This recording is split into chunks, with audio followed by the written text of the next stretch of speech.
Hi everyone, welcome back. My name is Jason, and this is a Lavandula intermedia.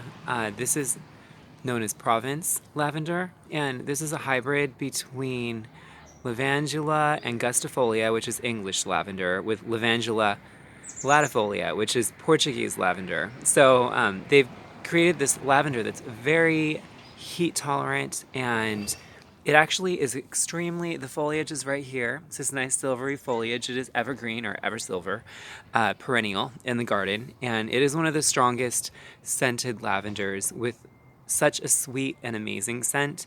I mean, I like all lavenders. I just think lavender smells wonderful, all of the different varieties, but I've got to say this is one of the best, and it's kind of one of the reasons I just got it is because, oh, look at that bee. So it's loved by bees and butterflies. Hummingbirds like lavender. I mean, but this one, it has these beautiful flowers from late spring and throughout the summer, and this grows with a very compact habit.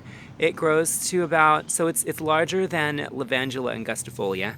It grows to about 2 to 3 feet tall and 2 to 3 feet wide when it comes to the foliage, and then the flowers rise up on these stems, and you have these beautiful, also highly fragrant lavender flowers. I don't know if I know of a lavender that is more fragrant than this. I mean, there's always a plant for something, so I would not be surprised if there was. But this has one of the most amazing scents, and it's a newer plant that I'm going to be adding into the garden. It's very drought tolerant, especially once it's established in the landscape. You do want to place this in full sun.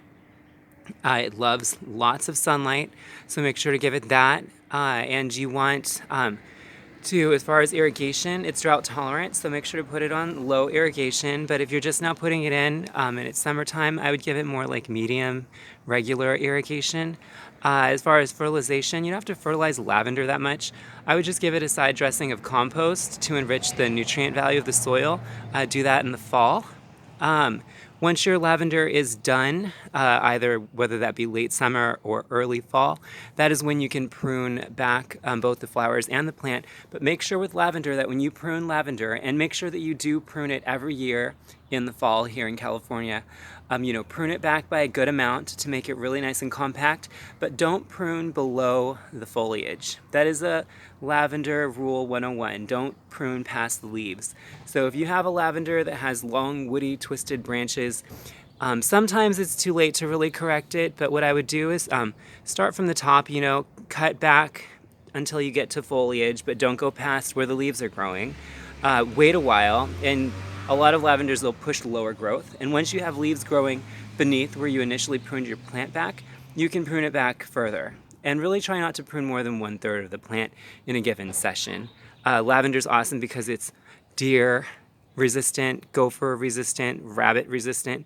They pretty much don't like this plant, but we as people absolutely love this plant. I think the silvery foliage makes it a great addition to the moonlight garden. This is also great in a pollinator garden. All of the flowers. It supports a lot of the wildlife, and it's just great for so many reasons. If you have any questions about this lavender, this is Lavandula intermedia Provence. It's known as the Provence lavender. Please feel free to let me know in the comments below. And if you'd like updates on my newest videos, please click that subscribe button. Once again, my name is Jason, and I hope you've enjoyed this video.